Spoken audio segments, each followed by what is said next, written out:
Guys, panoorin natin si Arlene Brosas sa kanyang K-drama effect.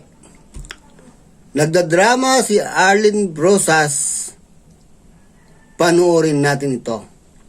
The Justice Department had been more prudent and discerning in its statements on these issues.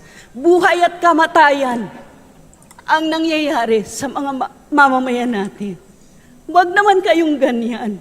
Lalo na Drama. kung saksi tayo sa mga ganon. In fact, mag-i-interpret ako nung actress. Madam Speaker.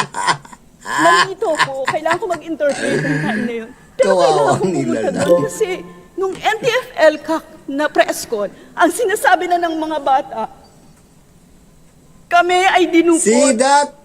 Under custody pa rin kami ngayon ng military. Takot na takot sila kasuhan. Pabalik sila sa kampo. And we have Ang had dalawa, so many cases.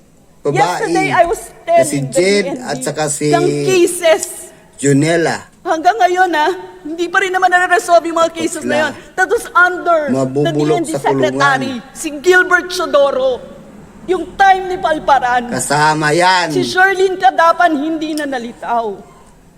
Cry, cry. Madam Speaker, Cry, cry.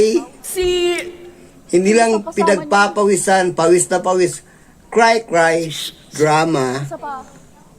si Empeño, those two, during that time, hindi pa nalilitaw hanggang ngayon. We have 72 cases of desaparecidos, Madam Speaker.